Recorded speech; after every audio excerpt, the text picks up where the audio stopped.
A struggling black teen missed her night shift to help a confused elderly man get home.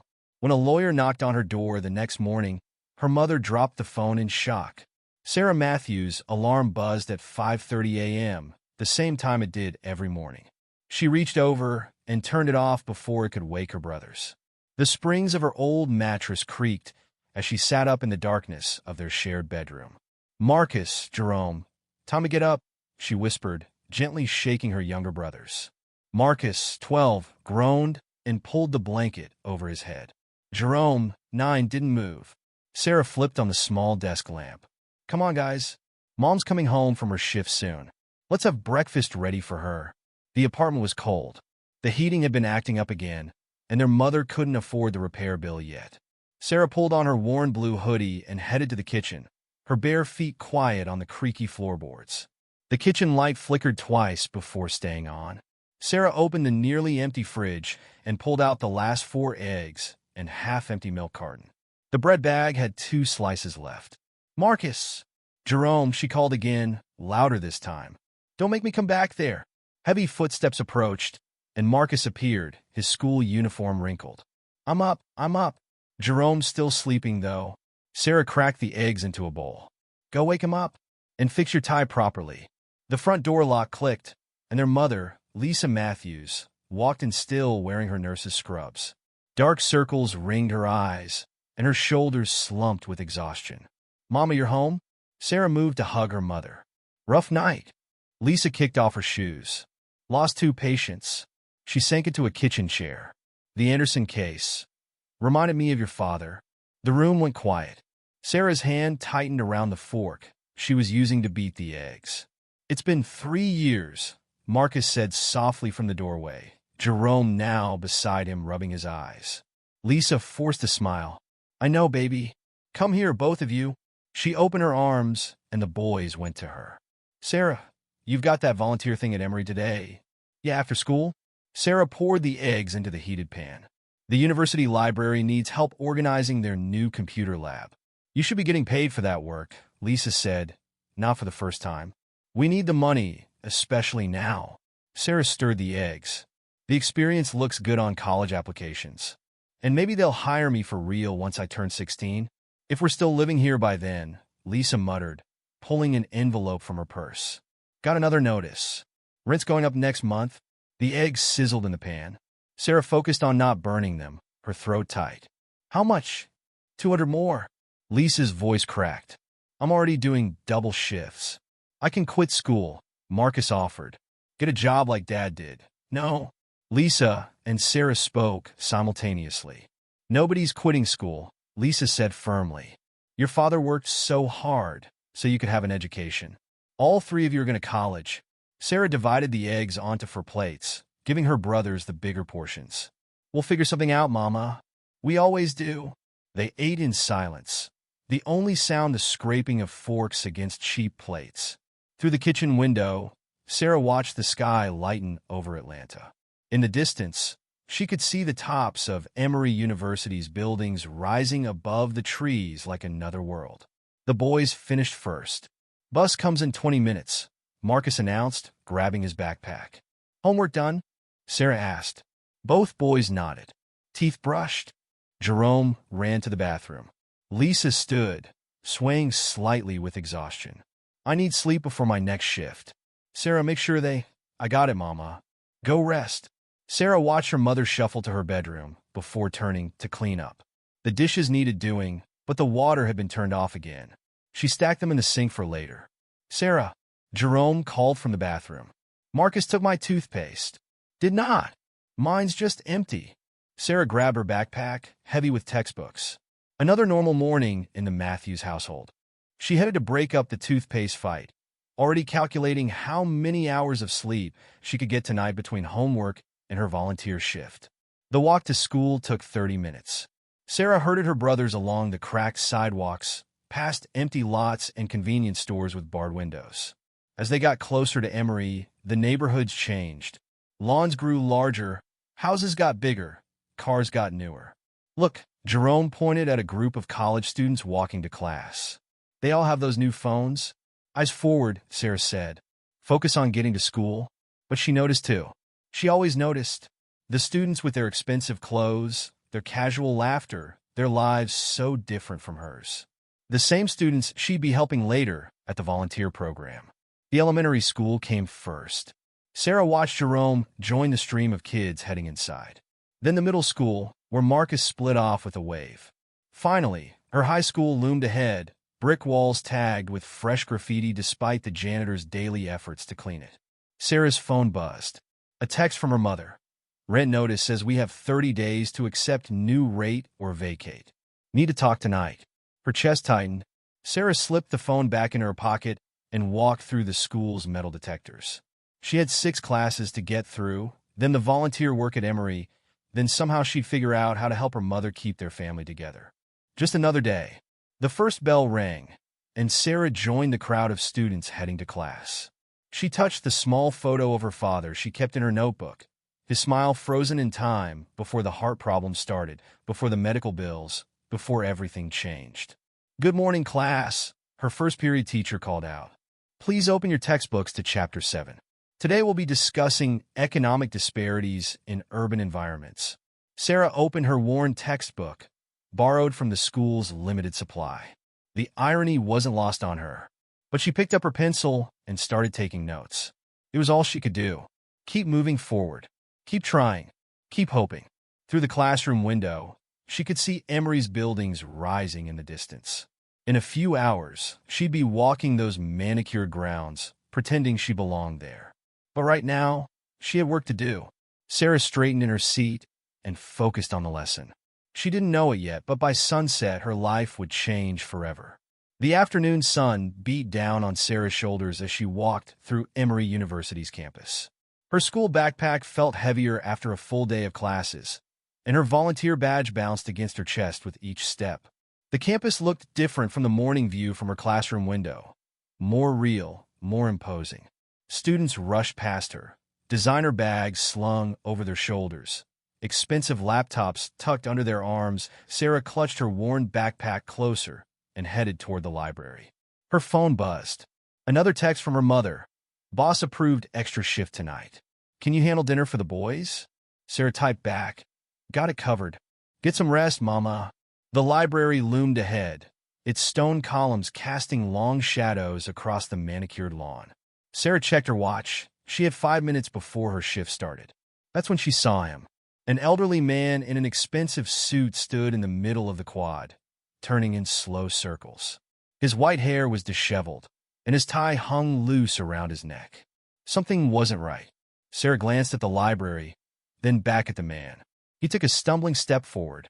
"Excuse me, sir?" Sarah called out. "Are you okay?" The man turned toward her voice. His eyes were bright blue, but unfocused. "I need to get to my lecture," he said.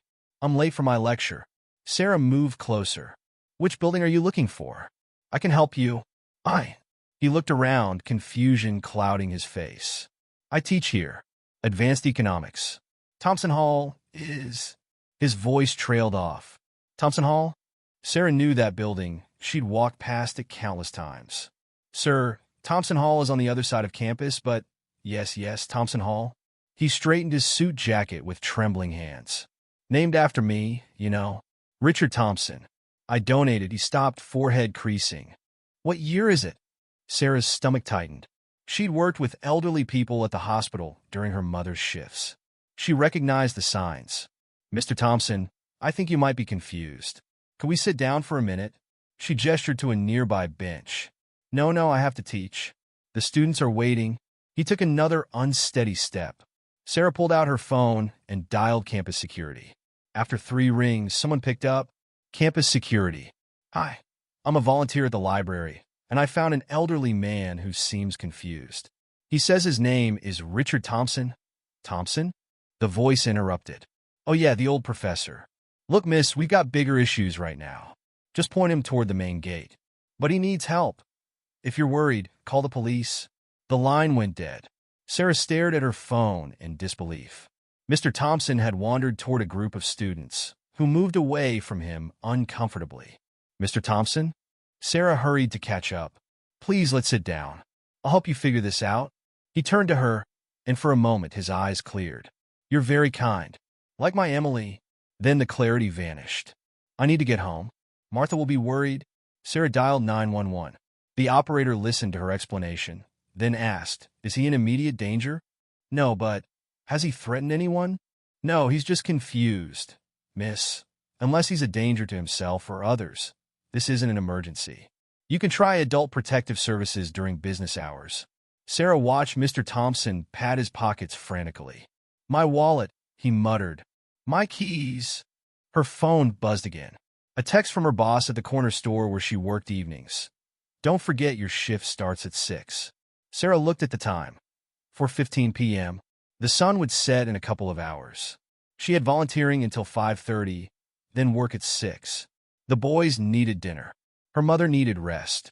Mr. Thompson pulled out a handful of crumpled papers from his pocket, letting them scatter in the breeze. "Sir, please, let me help you collect those." Sarah chased down the papers. Most were old receipts, but one caught her eye. A business card for a law firm in Druid Hills. "Martha handles all that," Mr. Thompson said, his voice suddenly small. "I just need to get home." Sarah tried one more time with campus security. A different officer answered. "Look," the officer said after hearing her explanation, "that old man wanders around here all the time. We can't do anything unless his family reports him missing. Best thing is to call a shelter." "A shelter?" Sarah interrupted. "He's not homeless. He's sick. Not our problem, kid. We got a bike theft to deal with." The call ended.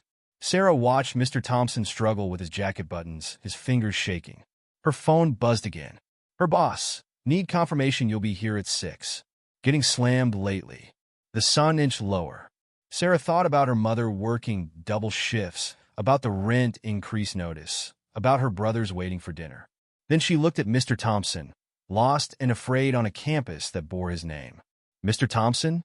She touched his arm gently. "Do you remember your address?" He frowned. "Of course. It's—" His face fell. "Martha knows. She always knows." "Is Martha your wife?" "My housekeeper. 30 years now." He looked around wildly. "She'll be worried. It's getting dark." Sarah's phone buzzed one more time. She looked at the message from her boss. "Need an answer now." The library door opened behind her, and a staff member stepped out. "Sarah, are you coming? We need help with the computer setup." Sarah watched the sun sink lower over Atlanta's skyline. Mr. Thompson clutched his empty wallet, his expensive suit wrinkled, his eyes frightened. She thought about her father in his final days, confused from the medications, scared in the hospital. She thought about how much she had wished someone had taken more time with him, shown more patience, offered more kindness. Her fingers moved over her phone screen. "Sorry, can't make it tonight. Family emergency." The response came immediately. "Don't bother coming back at all." Sarah swallowed hard and put her phone away. "Mr. Thompson, I'm going to help you get home." "Okay." He looked at her, and for a brief moment, clarity returned to his eyes. "You remind me of my daughter.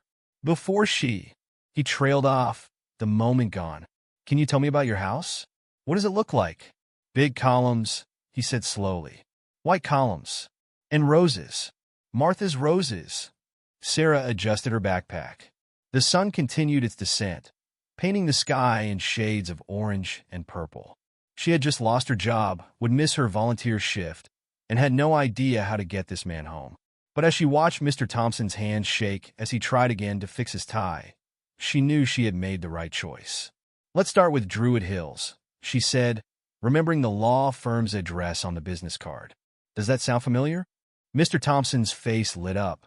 "Yes. The church. The white church on the corner." "Okay." Sarah took a deep breath. "Then that's where we'll start." She sent a quick text to her mother. "Helping someone in need. Like Dad would. We'll explain everything later. Love you." Then she turned off her phone, offered her arm to Mr. Thompson, and began what would become the most important walk of her life. Sarah's phone burned in her pocket, turned off, but heavy with the weight of unanswered calls and messages. The streetlights had just flickered on, casting long shadows across the Emory campus as she guided Mr. Thompson toward the main gate. "My lecture notes," Mr. Thompson muttered, patting his empty pockets again. "The students will need them." "It's okay, sir. The lecture is over for today." Sarah kept her voice steady, the way her mother did with anxious patience. "We're going to find your home now. A campus security cart whirred past them, slowing briefly. The officer inside shook his head and drove on. Sarah's jaw tightened. Her mother would be waking up soon for her night shift, expecting to find Sarah home with the boys. Instead, her daughter was walking an elderly stranger through Atlanta's darkening streets. "I should call Martha," Mr. Thompson said suddenly, more lucid. "She worries when I'm late. Do you remember Martha's phone number?" His face crumpled. "It sits by the phone. At home." A group of students walked past, giving them a wide berth. Sarah heard one whisper, "Isn't that the old Thompson guy? The donor?" "My building," Mr. Thompson said, pointing vaguely toward the economics department. "They put my name on it after the endowment. $5 million. He chuckled. Then his smile faded. "Or was it 10? Sarah's steps faltered. $5 million? 10 million? She thought about her mother's double shifts, about Marcus offering to quit school, about their shut-off notices piling up on the kitchen counter. Her phone felt heavier. One quick call to her mother could explain everything. But explaining meant stopping, and stopping meant leaving Mr. Thompson alone in his confusion. They reached the campus gate. Beyond it, Atlanta spread out in a maze of lights and shadows. Mr. Thompson gripped Sarah's arm tighter. "I don't." His voice shook. "This isn't right. This isn't the way home. Mr. Thompson, I need you to focus. You mentioned a white church. Can you tell me more about it?" He stared into the distance. Emily was married there. Beautiful wedding. Cost a fortune, but my little girl. Tears welled in his eyes. "She never visits anymore. Not since the diagnosis." A police car cruised past, slowing at the sight of them. Sarah's heart raced. How would this look? A young black girl leading an elderly white man in an expensive suit through the streets at dusk? The police car stopped. Sarah held her breath. The window rolled down. "Everything okay here?" Sarah straightened. "Yes, officer. I'm helping Mr. Thompson get home. He's a professor at Emory." "Former professor," Mr. Thompson corrected, suddenly sharp. "Emeritus. Taught economics for 40 years. Then his clarity slipped again. "Is it time for my lecture?" The officer's eyes narrowed. "You sure you know this man, miss?" "She's helping me," Mr. Thompson said firmly, patting Sarah's hand. "Like Emily used to?" The officer hesitated, then nodded. "Stay on the main streets." The car pulled away. Sarah released her breath. Her phone vibrated again in her pocket, powered up from the motion. She glimpsed the screen. 15 missed calls from her mother. "I need to make a quick call, Mr. Thompson. Can you sit here for a moment?" She guided him to a bus stop bench. Her mother answered on the first ring. "Sarah Matthews, where are you? Do you know what time it is?" "Your brother's." "Mama, I'm okay. I'm helping someone who's lost. He has Alzheimer's, like Mrs. Johnson from church." "Baby, that's not your responsibility. You need to come home now. It's not safe." Mr. Thompson started humming quietly, a tune Sarah didn't recognize. "I can't, Mama." He's scared and confused. The police won't help. Security won't help. Nobody will help. "Sarah," her mother's voice cracked. "I know you miss your father. I know you wish things had been different at the end. But you can't save everyone. It's not about Dad." But Sarah's throat tightened. "It's about doing what's right. You taught me that." A long pause. "Where are you?" "Near Emory. We're trying to get to Druid Hills." He remembers a white church. "Sarah, that's miles away. And I have to leave for my shift in an hour. Marcus can watch Jerome. He's old enough." "That's not the point. You're 15, walking the streets at night with a stranger." Mr. Thompson stood suddenly. "Martha? Martha? Is that you?" "Mama, I have to go. I love you. Trust me." She hung up before her mother could respond. "No, Mr. Thompson, that wasn't Martha. But we're going to find her, okay? Sit back down for a minute." He sank back onto the bench. "I'm tired. So tired." "I know. But we can't stay here." Sarah looked up and down the street. The shops were closing. The sidewalks were emptying. Soon it would be just them and the shadows. Her phone buzzed again. A text from Marcus. "Mom's crying." "What's going on?" Sarah's fingers hovered over the keys. What could she say? That she'd lost her job? That she was wandering the streets with a confused millionaire? That she couldn't explain why this felt so important? Instead, she typed, "Take care of Jerome and Mama. Heat up the leftover rice.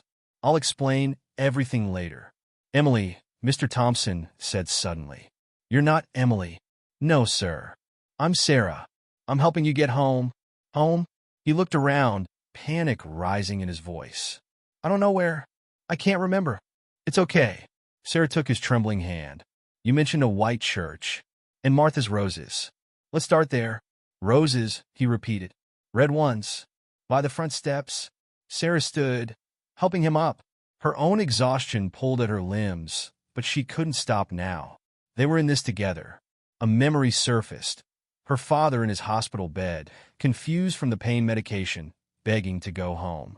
She'd been 12, too young to help, too young to understand. All she could do was watch as he slipped away, one piece at a time. But now she could help. Now she could make a difference. Mr. Thompson? She squeezed his hand gently. Tell me about your economics lectures while we walk. What was your favorite topic to teach? His face brightened slightly. Supply and demand. The invisible hand of the market. Adam Smith. As they walked into the deepening night, Sarah listened to his scattered memories of 40 years of teaching, piecing together clues about his life, his home, his family. Each detail might be the one that led them to Martha's roses and those white columns.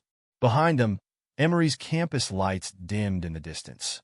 Ahead, the streets of Atlantis stretched into darkness.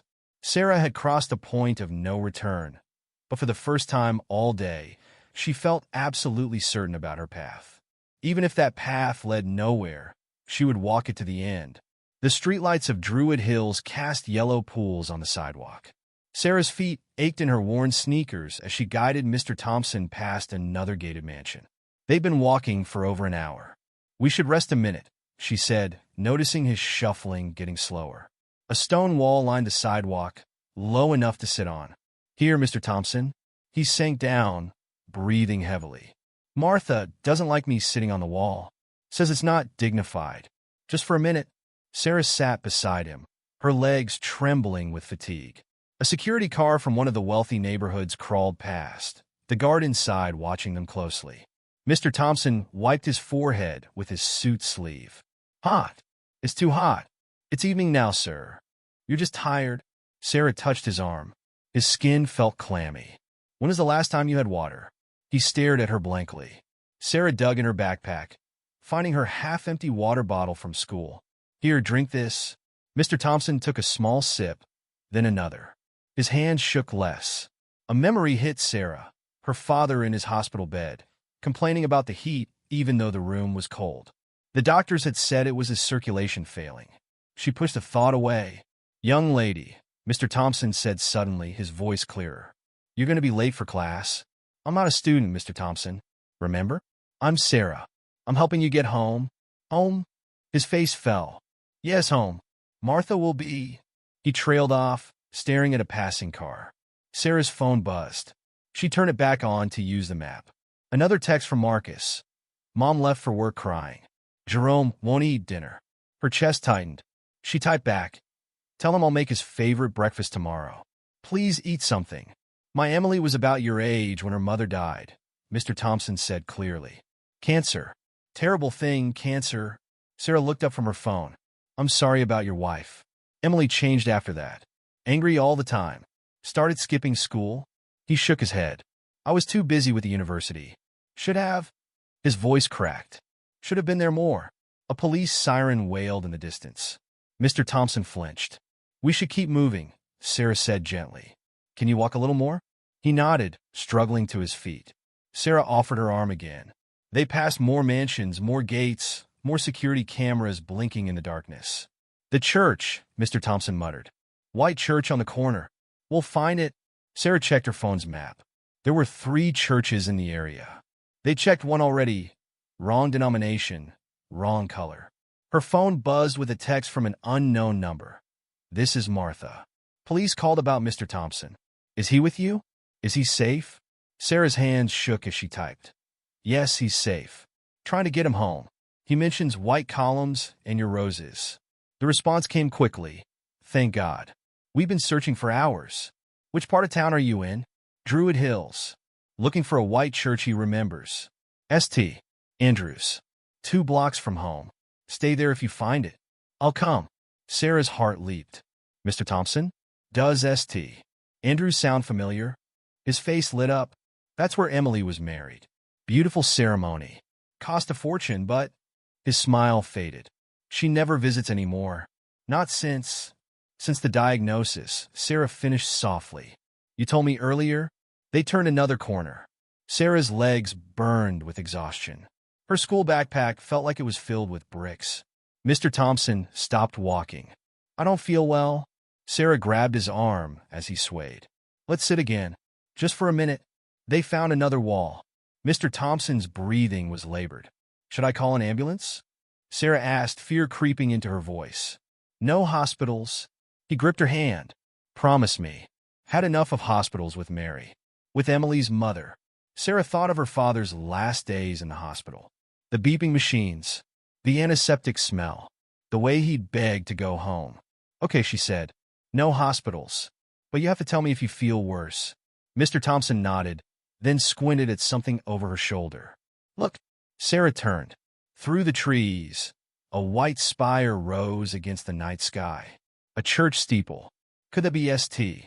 Andrews? Mr. Thompson stood straighter. Yes. Emily's wedding. The roses out front.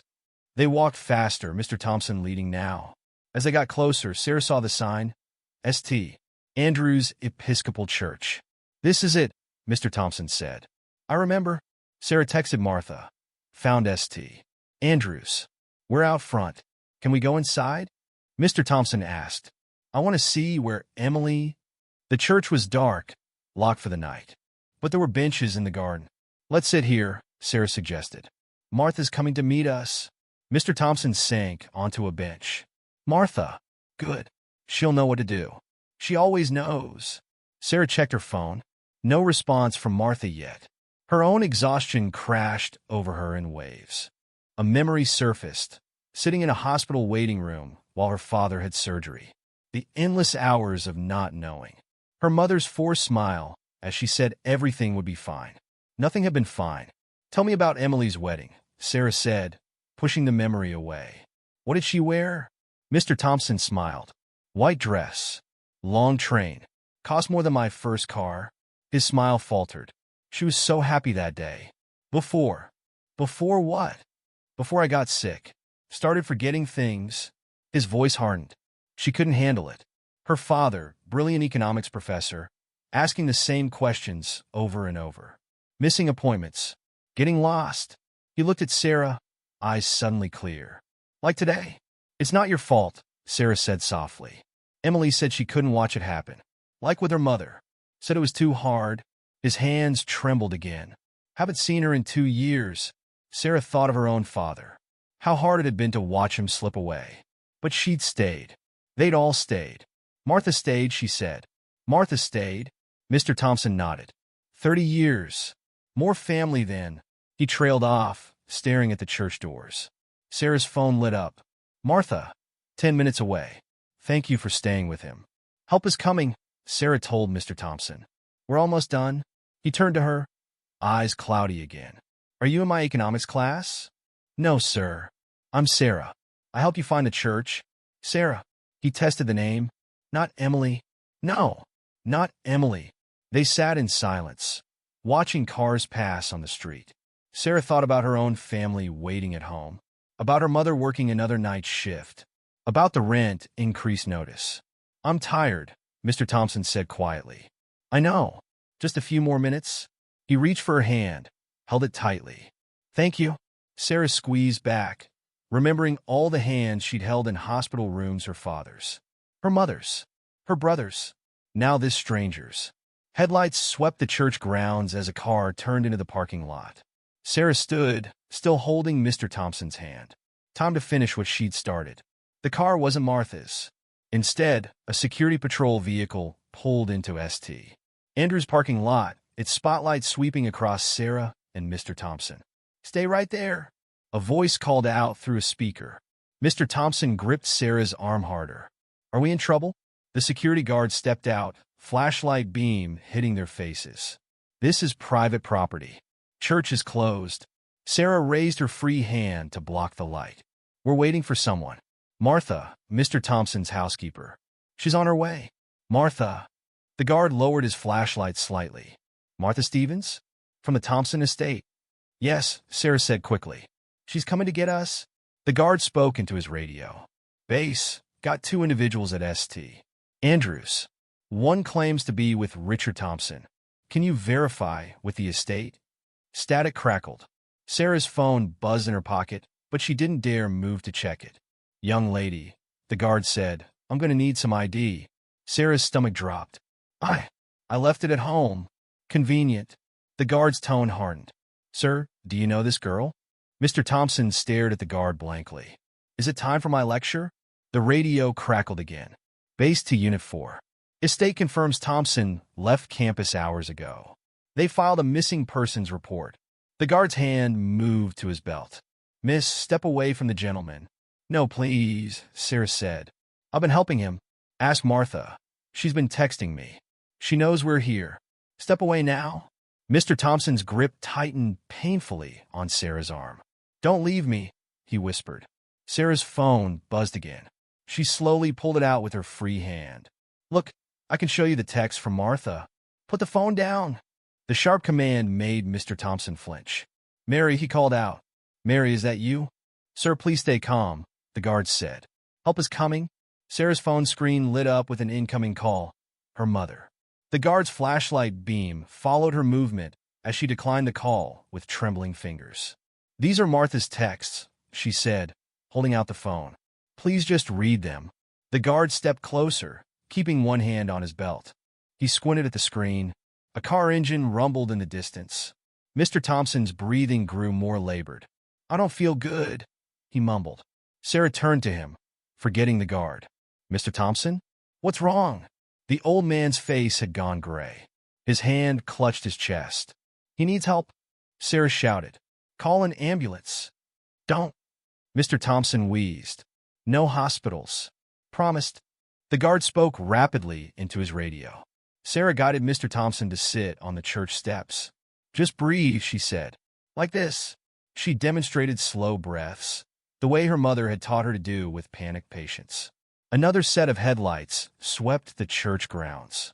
A silver Mercedes screeched to a halt. A woman in her 60s jumped out. Richard, she called. Oh, thank God. Martha? Sarah asked. The woman rushed forward. Yes. You must be Sarah.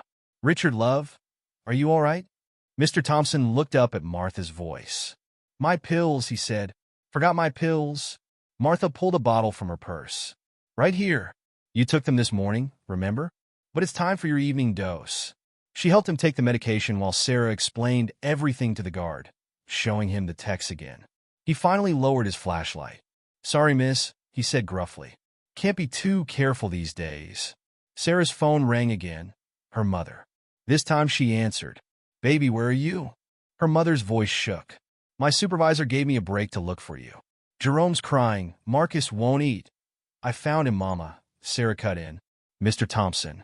His housekeeper's here now. We're at St. Andrew's Church. A long pause. Are you safe? Yes. But... Sarah's voice cracked. I lost my job. Mr. Carter fired me for missing my shift. She heard her mother take a sharp breath. We'll figure something out. Just come home. Martha says she'll drive me. Put her on the phone? Sarah handed her phone to Martha, who spoke quietly with her mother while continuing to check Mr. Thompson's pulse. Mr. Thompson tugged at Sarah's sleeve. You're not Emily, he said clearly. No, sir. I'm Sarah. Sarah. He nodded. You stayed. Emily left, but you stayed? Martha returned the phone. Your mother's a nurse at Grady? She asked Sarah. Yes, ma'am. Night shift supervisor. Martha nodded thoughtfully. Richard, love, let's get you home. Sarah, you'll come with us? Your mother agreed. As long as I drive you straight home after. The security guard helped Mr. Thompson into the Mercedes' back seat. Sarah slid in beside him, her body finally registering just how exhausted she was. As Martha pulled out of the parking lot, Mr. Thompson took Sarah's hand again. Tell Emily, he said, then stopped. Tell her what? But his eyes had gone distant again, staring out the window at the passing streets. Martha caught Sarah's eye in the rearview mirror. He hasn't mentioned Emily in months. Sarah watched Atlanta's lights blur past the window. In a few minutes, she'd be home, facing her mother's worry, her brother's questions, the reality of losing her job. Mr. Thompson's head nodded forward, then snapped up. The lecture, he muttered. Need to prepare. Almost home, Martha said softly.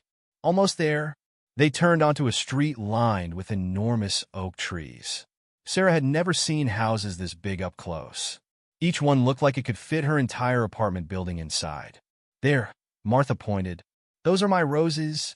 Sarah saw them, deep red in the Mercedes headlights, climbing trellises on either side of massive white columns.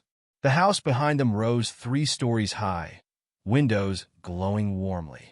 Home, Mr. Thompson said. Martha's roses. They pulled into a circular driveway.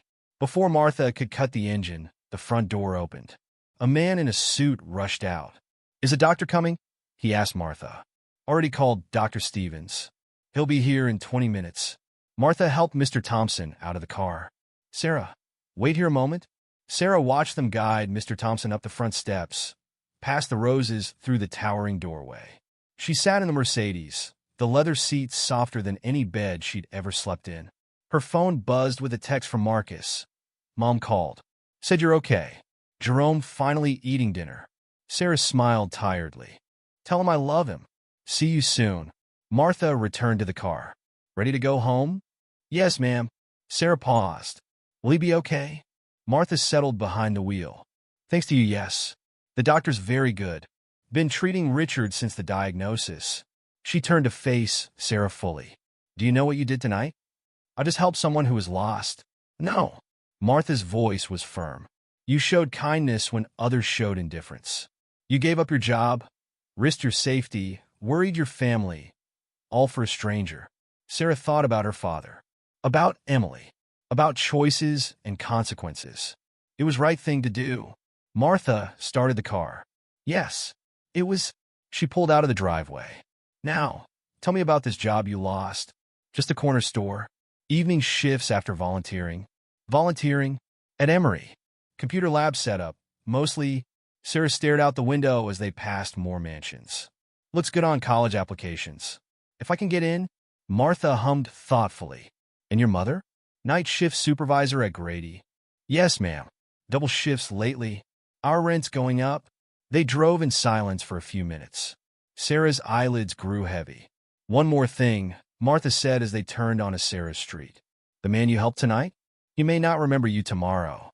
That's the nature of his illness. I know, but I'll remember. And I know others who will want to hear this story. They pulled up to Sarah's apartment building. The security light was still broken, leaving the entrance in shadow. Martha reached into her purse. For your time tonight. No, please. Sarah held up her hands. I didn't help for money. Martha smiled. No, you didn't. She put her purse away. Go on. Your family's waiting. Sarah stepped out of the Mercedes, her legs shaky with exhaustion. Through her apartment window, she could see Marcus and Jerome's faces pressed against the glass. Sarah? Martha called softly. Thank you. For everything. Sarah nodded, too tired for words, and walked toward her building. Behind her, the Mercedes idled until she was safely inside. She had no way of knowing that this wasn't the end of her connection to the Thompson household. That tomorrow would bring changes she couldn't imagine. Right now, she just wanted to hug her brothers, reassure her mother, and sleep. The elevator was broken again. Sarah started climbing the stairs, each step heavy with exhaustion, but her heart oddly light. She had helped someone find their way home. For tonight, that was enough. Sarah woke to sunlight streaming through the bedroom window. For a moment, she couldn't remember why her whole body ached. Then last night rushed back, Mr. Thompson, the long walk, Martha's roses. Her phone showed 6:45 a.m., 15 minutes before her usual alarm. A text from her mother waited. Home from shift. Need to talk when you wake up. Sarah slipped out of bed quietly, careful not to wake her brothers. Marcus had pushed his bed next to hers sometime in the night, like he used to do during thunderstorms when they were younger. The apartment smelled like coffee.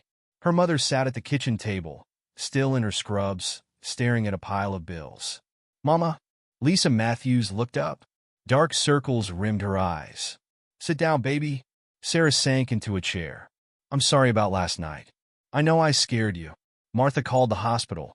Her mother's voice was flat. Asked to speak to me personally during my shift. Sarah's stomach tightened. What did she say? She told me everything. About Richard Thompson. About how you walked miles helping a confused old man when everyone else ignored him. Lisa's hands wrapped around her coffee mug. About how you lost your job doing it. Mr. Carter already replaced me. Maria from school saw him training someone new last night. Baby. Lisa reached across the table, took Sarah's hand. What you did was dangerous. Walking through strange neighborhoods at night. Getting in a car with people you didn't know. Martha's not a stranger. Not anymore. Sarah, her mother's grip tightened. You're 15. You can't carry the weight of the world on your shoulders. Not like Dad did. Sarah pulled her hand back. Is that what this is about? Lisa's coffee mug clattered against the table. Your father worked himself to death trying to take care of everyone else. The extra shifts, the stress, the heart problems. He helped people, like you do. And now you're doing the same thing. Volunteering instead of getting paid. Missing work to help strangers. Taking risks, a knock at the door cut her off. They both froze. No one knocked this early. Lisa stood first. Stay here. Sarah followed anyway, hovering behind her mother as she opened the door. A man in an expensive suit stood in the hallway. He smiled politely. Mrs. Matthews? I'm James Wilson, from Wilson and Associates Law Firm. May I come in? Lisa's hand tightened on the doorknob. Why? I represent the Thompson family. I understand your daughter Sarah helped Mr. Thompson last night. Sarah stepped forward. Is he okay? He's resting comfortably at home. Thanks to you. Mr. Wilson held up his briefcase. May we discuss this inside? What I have to say will affect your whole family. Lisa glanced at Sarah, then stepped back from the door. The kitchen's this way. Excuse the mess? They sat around the small table, Mr. Wilson looking out of place in his tailored suit. He pulled out several documents. First, I want to convey the Thompson family's deepest gratitude. Sarah, what you did last night? Well, let's just say it made quite an impression. I just helped him get home. You did far more than that. Mr. Wilson spread out the papers.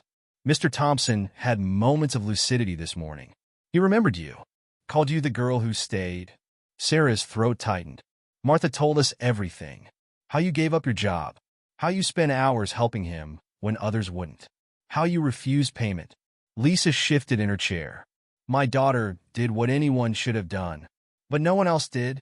Mr. Wilson pulled out a particular document. Mrs. Matthews, are you aware that Mr. Thompson is one of Atlanta's wealthiest residents? Martha mentioned he was generous to the university. Very. And now he wants to extend that generosity to your family. Sarah's heart skipped. Her mother sat straighter. What do you mean? Mr. Wilson smiled. Mr. Thompson has established a trust fund for Sarah's education, living expenses, and family support. He slid the document forward. The initial amount is $7 million. The kitchen went silent. Sarah heard Marcus stir in the bedroom. 7. Her mother's voice cracked. That's impossible. I assure you it's not. Mr. Wilson pointed to various sections of the document. The trust is irrevocable. Sarah will have access to funds for education immediately. The full amount becomes available when she turns 25, but there are provisions for family support in the meantime. Housing, medical expenses, education for her siblings. Lisa's hands shook as she read. Why? Because your daughter showed genuine kindness to a man who's been abandoned by almost everyone else in his life. Mr. Wilson's voice softened.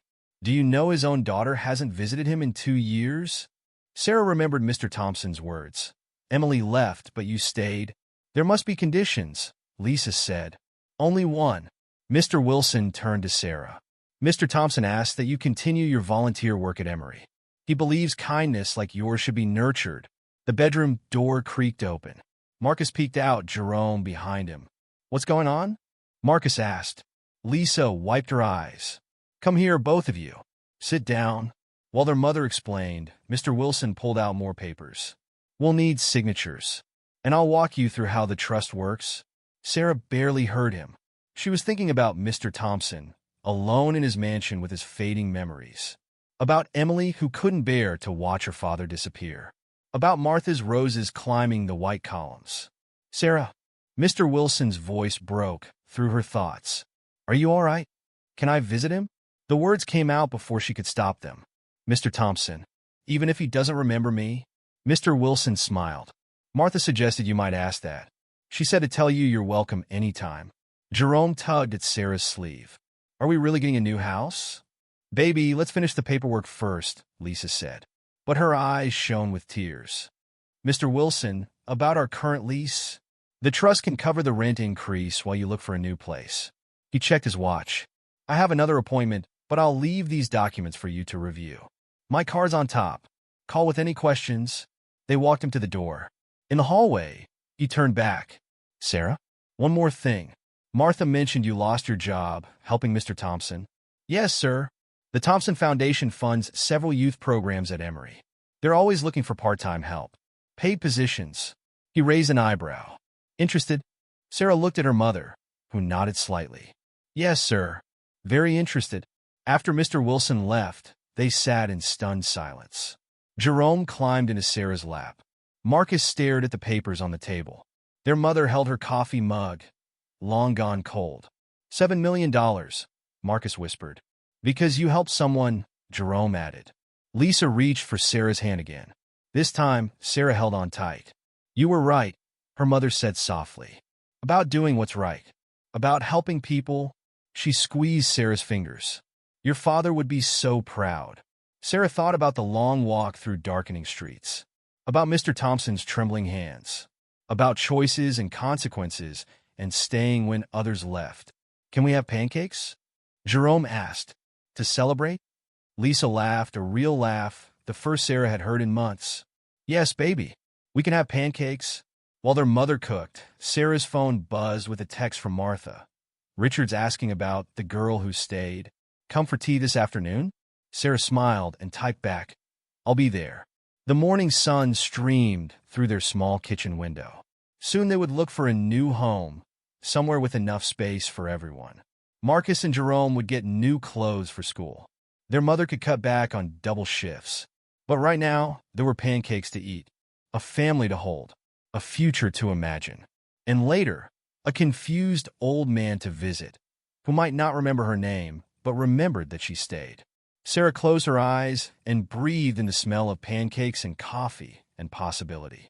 She had helped someone find their way home, and somehow, that had led her family home too. The Thompson mansion looked different in daylight. Sarah stood at the iron gates, afternoon sun warming her shoulders.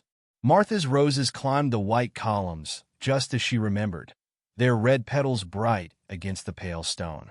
Sarah, Martha waved from the front door. Come in, dear. Richard's having a good day. Sarah walked up the curved driveway, her footsteps crunching on gravel. Less than 24 hours ago, she'd sat in Martha's Mercedes, exhausted and uncertain. Now she was here as a guest. Martha met her at the door. He's in the sunroom. Asked about you twice this morning. He remembers me? In his way. Martha touched Sarah's shoulder. Some days are clearer than others. Today's a good one. They walked through a foyer bigger than Sarah's entire apartment. Oil paintings lined the walls. A crystal chandelier hung overhead. Your mother called earlier, Martha said. Lovely woman. She's worried about you missing school. It's Friday. Half day. Sarah followed Martha down a hallway. My teachers understand. The sunroom stretched across the back of the house. Windows looking out over manicured gardens. Mr. Thompson sat in a leather armchair, reading glasses perched on his nose, a newspaper spread across his lap. He looked up as they entered. Ah, the girl who stayed? Sarah's heart jumped. Hello, Mr. Thompson. Richard, Martha said gently. This is Sarah. She helped you get home last night? Yes, yes. He waved at a nearby chair. Sit, please. Martha, some tea? Already brewing? Sarah sank into the chair. Morning light streamed through the windows, warming the room. You're not in my economics class, Mr. Thompson said suddenly. No, sir. I'm still in high school. High school? He frowned. Like Emily when her mother died. Difficult age. Martha returned with a tea tray. Richard, remember what the doctor said about getting too tired? I'm fine. He turned to Sarah. You stayed when others left. Yes, sir. Why? The question hung in the air. Sarah wrapped her hands around the teacup Martha offered. Because it was right, she said finally. Because everyone needs help sometimes. Mr. Thompson nodded slowly. Like Mary needed help. Emily's mother. His hands shook slightly as he picked up his own teacup. The cancer took her so quickly. Emily was unprepared. Richard, Martha warned softly. No, she should understand. He set the cup down. Emily blamed me, you see, for working too much, for not being there enough. When I got sick, he gestured vaguely at his head. She said she couldn't watch another parent disappear. Sarah thought about her father, about hospital rooms and unanswered questions.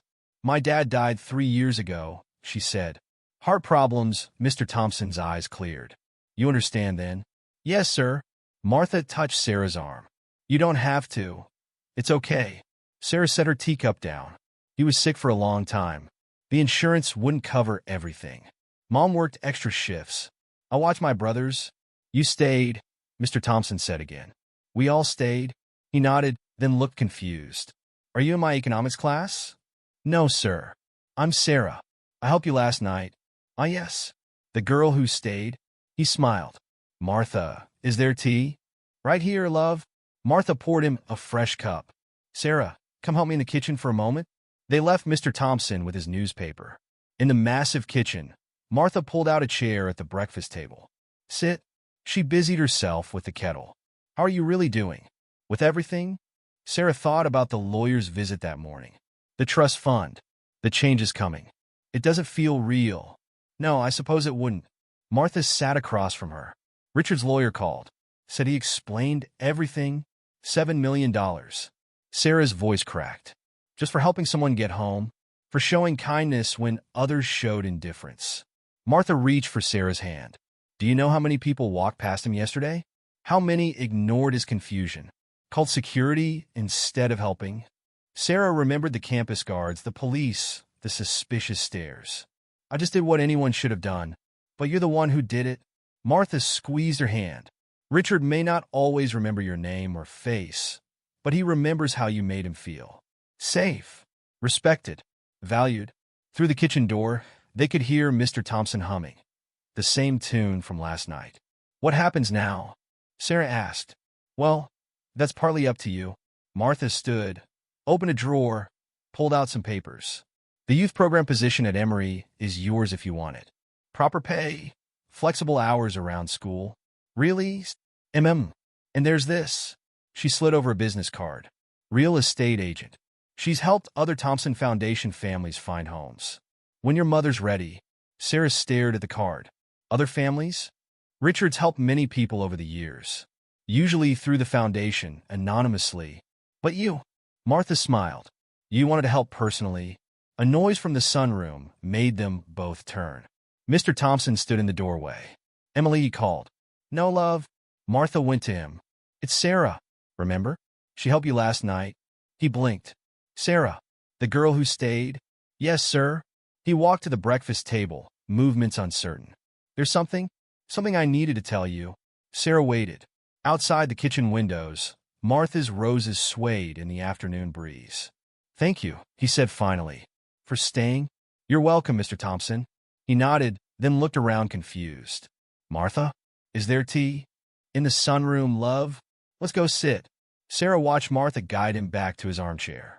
Through the doorway, she could see him settle with his newspaper, content in his familiar space. Her phone buzzed. A text from Marcus. Mom's looking at apartment listings online. 3 bedrooms. Then another. Jerome wants to know if he can have his own room. Sarah smiled, typed back. Tell him maybe. Home for dinner. Home. Soon that word would mean somewhere new. Somewhere with enough space for everyone. Somewhere without broken elevators and missing heat. But first, there was tea to finish. A confused old man to sit with. A kind housekeeper to talk to. Martha returned to the kitchen. Staying a bit longer? Sarah nodded. A bit longer. Outside, the roses climbed their white columns, reaching for the sun. Inside, an old man read his newspaper, humming tunelessly. And Sarah sat in a mansion's bright kitchen, drinking tea with Martha, learning that sometimes the biggest changes come from the smallest choices. Like staying when others leave. like helping someone find their way home, like discovering that home isn't just a place, but a feeling, a choice, a way of moving through the world. Mr. Thompson's voice drifted in. Martha? Is the girl who stayed still here? Yes, love, Martha called back. She's still here? Sarah picked up her teacup, warm in her hands. I'm still here. And she was. She would be. Some things were worth staying for. 1 week passed like a dream. Sarah sat at their kitchen table, watching her mother flip through real estate listings on a new laptop. Their first major purchase with the trust fund. This one's in a good school district, Lisa said, turning the screen. 3 bedrooms, 2 baths. Walking distance to the boys' schools. How much? Sarah asked, though the price didn't matter anymore. The thought still felt strange. Less than we're approved for. Lisa clicked through the photos. Hardwood floors. Central air. Marcus leaned over their shoulders. Does my room have a window? All the bedrooms do. Lisa smiled. Even Jerome's. My own room? Jerome looked up from his homework. Really? Really? Lisa closed the laptop. We're seeing it tomorrow after school. Sarah's phone buzzed. A text from Martha. Richard's asking for you. Good days so far. TF4? Martha again? Lisa asked. Sarah nodded. Mr. Thompson's having a good day. Go. Lisa squeezed her hand. I'll pick up the boys from school, but my shift at Emory starts at 6. Plenty of time. Lisa stood, gathering her nursing scrubs. I'm working a regular 8 hours today. No doubles needed. The words hung in the air. A small miracle. No more double shifts. No more choosing between heat and groceries. No more impossible choices. Sarah texted Martha back. Be there soon. She caught the bus to Druid Hills, a route she now knew by heart. The Thompson mansion appeared through the trees, white columns gleaming in the afternoon sun. Martha met her at the door. He's in the garden today. Remembers your name? They walked through the house to the back patio. Mr. Thompson sat in a wicker chair, watching butterflies dance around Martha's roses. Sarah, he smiled. I was just telling Martha about the girl who helped me get home. That was me, sir. Yes, yes. He gestured to a chair. Sit. Tell me about school. Sarah sat, sharing a glance with Martha. Each day was different. Sometimes he remembered everything. Sometimes nothing. Sometimes pieces in between. School's good. I started my new job at Emory. The youth program. He nodded. Important work. Supporting young minds. Martha brought out tea. Sarah watched her pour with practiced grace. Emily called yesterday, Mr. Thompson said suddenly. Martha's hand stilled on the teapot. Did she? Sarah asked carefully. Martha told her about you. About what you did? He stirred his tea. She's coming to visit next week. Sarah looked at Martha, who nodded slightly. It was true. That's wonderful, Mr. Thompson. Richard, he corrected. You've earned the right. He sipped his tea. Emily says she's sorry. For leaving. For not staying. Everyone makes choices, Sarah said softly. Yes. He set down his cup. But not everyone makes the right ones. A butterfly landed on the table between them, wings slowly opening and closing. Tell me about your father, Mr. Thompson said. Sarah's throat tightened. He was sick. Like you, he had good days and bad days. But you stayed? Yes, Sir Richard. We all stayed. He nodded, then looked confused. Are you in my economics class? No, I'm Sarah. I helped you get home last week. Ah, yes. The girl who stayed. He smiled. Martha, is there tea? Right here, love. Martha topped off his cup. Sarah needs to leave for work soon. Work? His eyebrows rose. At your age? At Emory, Sarah explained. The youth program you support? Excellent program. He straightened in his chair. Supporting young minds is crucial. That's why the foundation. He trailed off, frowning. Would you like to go inside? Martha asked gently. It's getting warm. They helped him to the sunroom. Sarah's phone buzzed. Her mother had sent a photo of the apartment they'd be viewing tomorrow. Pictures? Mr. Thompson asked. Sarah showed him. My family's moving. Better neighborhood. Good schools? Yes, sir. Near Emory. Actually, he studied the photo. Emily grew up in this house. Too big now. Empty rooms. He looked up, eyes suddenly sharp. You'll visit? Of course. Even when I forget. Sarah took his trembling hand. Even then, he nodded, satisfied. Then, are you in my economics class? No, Richard. I'm Sarah. I help you remember. Ah, yes. The girl who stayed. He patted her hand. Thank you for that. Martha walked Sarah to the door later. Emily's flight gets in Tuesday. Is he excited? When he remembers? Martha sighed. She's trying. Finally, Sarah thought about choices and consequences. About staying and leaving. About second chances. That's good, she said. That she's trying. Because of you. Martha hugged her. You showed her what courage looks like. Sarah caught the bus to Emory. The campus felt different now. Less intimidating, more familiar. Her new employee badge hung next to her volunteer one. Her phone buzzed with texts from her brothers. Marcus. Mom says the apartment has a study room. Jerome. Can we paint my room blue? Sarah smiled. Typed back. We'll see. Home for dinner. Home. Soon that word would mean somewhere new. But first, she had work to do. Young minds to support. A path to follow. She touched the photo of her father in her wallet. We're okay, Dad, she whispered. We're all okay. The youth center buzzed with activity. Kids worked on computers, did homework, asked questions. Sarah moved among them, helping where she could, just like someone had helped her, just like someone had stayed when she needed staying. Her phone buzzed one last time. Martha. Richard's asking about the girl who remembers. Come for tea tomorrow? Sarah smiled, typed back, always. Because some things were worth remembering. Some things were worth staying for. Some kinds of help changed everything.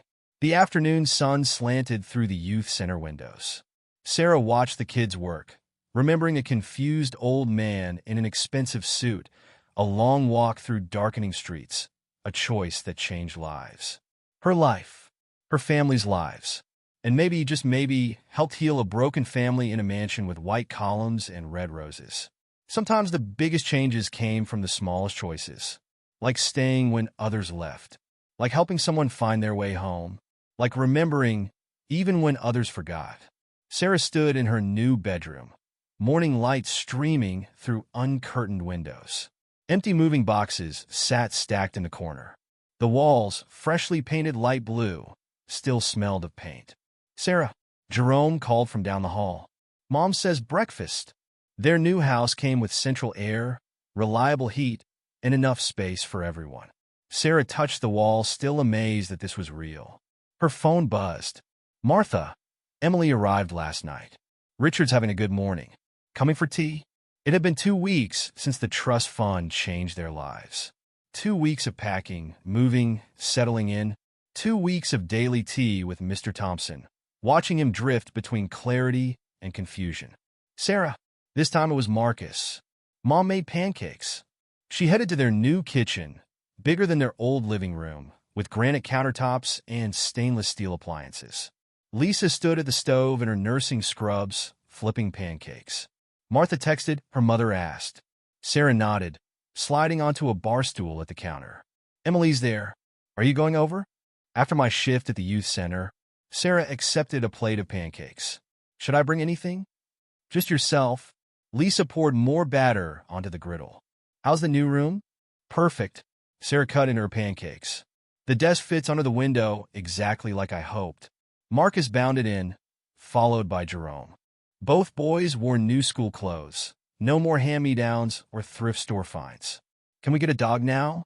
Jerome asked around a mouthful of pancake. Let's settle in first, Lisa laughed. One big change at a time. Sarah's phone buzzed again. A text from Emily Thompson. Martha says you're coming by. Thank you for everything. They'd never met in person, but they'd texted several times over the past 2 weeks. Emily's first message had been simple. You did what I couldn't. Thank you for staying with my father. Lisa checked the time. Bus in 20 minutes, boys. Sarah, you okay getting to Emory? Taking the new bike. Another trust fund purchase. Practical transportation for her work at the youth center. They finished breakfast in comfortable chaos. So different from those tense morning rushes in their old apartment. No more counting eggs, stretching food, juggling bills. Sarah grabbed her backpack and bike helmet. Outside, their new neighborhood spread out in neat lawns and tree-lined streets. She could see the top of Emory's buildings in the distance. The youth center hummed with morning activity. Sarah unlocked her office. She had an office now with a desk and a nameplate. Sarah Matthews, Youth Program Coordinator. Sarah, one of the regular kids, Tommy, stuck his head in. Can you help me with my math? Sure. She grabbed her calculator. Show me what you're working on. The morning passed quickly. Sarah moved between kids, helping with homework, troubleshooting computer problems, offering encouragement. At noon, she got another text from Martha. Tea at 2? Emily's nervous. Sarah typed back, I'll be there. She biked to the Thompson mansion after her shift. The gates opened automatically now. Martha had given her the code. She propped her bike against a column and walked up to the door. Martha opened it before she could knock. In the sunroom, she whispered, Emily's with him. Good day so far. Sarah followed Martha through the familiar halls. Voices drifted from the sunroom. Mr. Thompson's familiar murmur and a woman's softer tones. They paused in the doorway. Mr. Thompson sat in his usual chair, holding hands with a woman about Lisa's age. She had his blue eyes. Sarah. Mr. Thompson smiled. Come meet my Emily. Emily Thompson stood, her eyes red. Thank you for coming. He's been telling me about you, Sarah said. About your wedding here.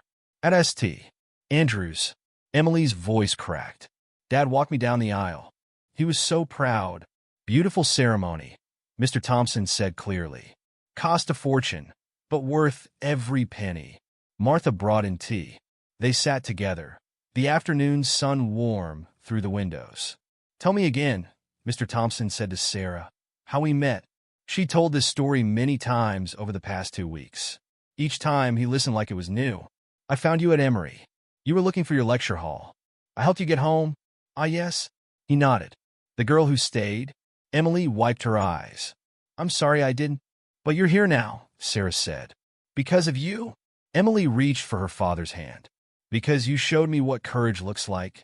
Mr. Thompson looked between them, confused. Emily, when did you arrive? Just now, Dad. Emily squeezed his hand. I came to visit. Wonderful. He beamed. Sarah, have you met my daughter? Yes, Richard. We were just talking about my new job at Emory. Excellent program. He straightened in his chair. Supporting young minds is crucial. They talked through the afternoon. Sometimes Mr. Thompson was crystal clear, telling stories about Emily's childhood. Sometimes he drifted, asking if it was time for his lecture. Through it all, Emily stayed, holding his hand, learning the rhythm of his good and bad moments. Sarah's phone buzzed. Lisa, boys want to order pizza to celebrate the new house. Coming home for dinner? I should go, Sarah said, standing. My family's waiting. Of course. Emily stood too. Thank you. For everything. Mr. Thompson looked up. Are you leaving? Yes, Richard. But I'll be back tomorrow. Promise? I promise. Good. He smiled. You're the girl who stays? Outside, Emily walked with Sarah to her bike. I was afraid, she said suddenly, watching him disappear bit by bit, like mom with the cancer. I couldn't. I understand, Sarah said. Watching someone slip away, it's the hardest thing. But you stayed? Yes. Emily hugged her suddenly. Thank you for giving me the courage to come back. Sarah rode home through the golden afternoon light. Their new house waited, windows glowing warmly. Through the front window, she could see Marcus and Jerome setting the table, Lisa on the phone ordering pizza. Her phone buzzed one last time. Martha. He's still talking about the girl who stayed. See you tomorrow? Sarah smiled, typed back. Always. Because some things were worth staying for. Some choices changed everything. Some help came full circle. She parked her bike in the garage. They had a garage now. And walked into her new home. Jerome launched himself at her for a hug. Marcus showed her his math test, an A. Lisa held up pizza menus. Good day, her mother asked. Sarah thought about Emily and her father, healing their broken bond. About Martha's roses climbing white columns. About choices and consequences and courage. About staying when leaving would be easier. About helping someone find their way home. About finding your own way home in the process. Yeah, she said, hugging her family close. Really good day? Outside, the sun set over Atlanta. Inside, a family celebrated their new beginning. And across town, in a mansion with white columns and red roses, a father and daughter began healing old wounds. All because one girl chose to stay. All because help, given freely, came back multiplied. All because sometimes the smallest choices created the biggest changes. And sometimes, finding your way home meant helping someone else find theirs first. Sarah looked around her new kitchen, at her happy brothers, at her mother's relaxed smile, at everything that had changed because of one choice on one afternoon.